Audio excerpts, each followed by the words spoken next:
আসসালামু আলাইকুম রহমতুল্লাহি ওয়া বারাকাতুহু। আপনি কি স্বপ্নে পেয়ারা পেড়ে লুকিয়ে রাখছেন? আপনার এই স্বপ্নের ব্যাখ্যা কি হতে পারে? আজকে আমরা বলবো। আমাদের ভিডিওতে এক বোন প্রশ্ন করেছেন।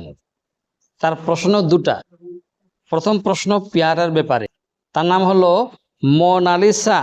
তার এই নামের এক ব্যক্তি প্রশ্ন করেছেন, আলহামদুলিল্লাহ, আমি আজকে এই স্বপ্ন দেখেছি।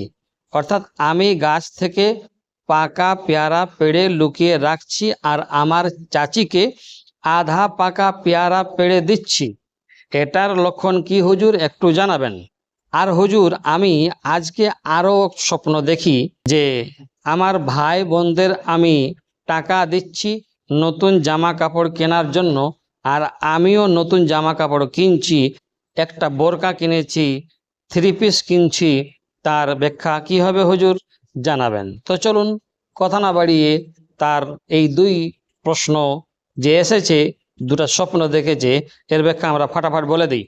আপনার যদি কোনো প্রশ্ন থেকে থাকে আপনি করতে পারেন, ইনশাআল্লাহ আগামীতে আপনার প্রশ্নের উত্তরও ভিডিওর মাধ্যমে আমরা দেওয়ার চেষ্টা করব। তো ইসলামিক দৃষ্টিকোণ বা দৃষ্টিভঙ্গিতে যে আপনি যেহেতু দুটি স্বপ্ন দেখেছেন, দুটো অত্যন্ত বরকতময় স্বপ্ন, দুটোই, এবং সুসংবাদের আলামত দুটোতেই রয়েছে, হ্যাঁ না? তো দেখুন, পাকা পেয়ারা পেড়েছেন, তো ফল ধরা বা গাছ থেকে পাকা ফল পাড়া, এটা হালাল রিজিক, অর্থনৈতিক উন্নতি এবং জীবনে কোনো কল্যাণ অর্জনের ইঙ্গিত দেয়। পেয়ারা লুকিয়ে রেখে দেওয়া নিজের ধন সম্পদ বা গোপন নিয়ামতের হেফাজতের লক্ষণ এটা। অর্থাৎ আল্লাহ আপনাকে এমন কোনো গোপন রিজিক বা সফলতা দিতে পারেন যা আপনার নিজের কাছে নিরাপদে গচ্ছিত থাকবে। এবার চাচিকে আধা পাকা পেয়ারা আপনি দিয়েছেন, এর অর্থ হলো যে খাবার বা ফল উপহার দেওয়া, আপনার দ্বারা আত্মীয় স্বজনের উপকার হওয়া। তবে আধা পাকা ফল দেওয়ার অর্থ হতে পারে আপনি কারো জন্য এমন কোনো সাহায্য বা পরামর্শের মাধ্যম হবেন যার ফল বা উপকারিতা আসতে একটু সময় লাগবে বা লাগতে পারে। এবারে যে আপনার দ্বিতীয় প্রশ্ন ছিল, ভাই বোনদেরকে টাকা দিচ্ছেন জামা কাপড় কেনার জন্য, আপনি একটা বোরকা কিনেছেন, 3 পিস কিনেছেন, ইত্যাদি ইত্যাদি। তো টাকা পয়সা দেওয়া পারিবারিক বন্ধনকে মজবুত করা, দান সদকার মানসিকতা বৃদ্ধি পাওয়া এবং আপনার হাত দিয়ে পরিবারের কল্যাণ পৌঁছানোর ইঙ্গিত বহন করে। স্বপ্নে নতুন জামা কাপড় দেখা, এটা সব সময় কিন্তু অত্যন্ত শুভ স্বপ্ন।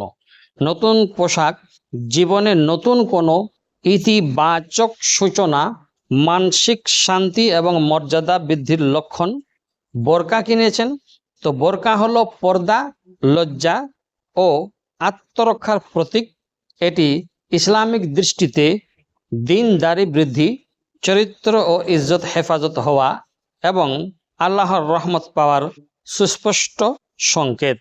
অতএব ক্ষেত্রে আপনার যে স্বপ্ন, তার ব্যাখ্যা খুবই ভালো, দারুণ, অত্যন্ত ভালো। তার জন্য ধন্যবাদান্তে আপনাকে আল্লাহকে জানানো দরকার। আপনি আল্লাহকে ধন্যবাদ জানান আর আমাদের কমেন্ট বক্সে আলহামদুলিল্লাহ লিখে দিয়ে যান, কেননা আপনার জীবনে এই সব স্বপ্নগুলো খুব সুন্দর। আসসালামু আলাইকুম ওয়া রাহমাতুল্লাহি ওয়া বারাকাতুহু।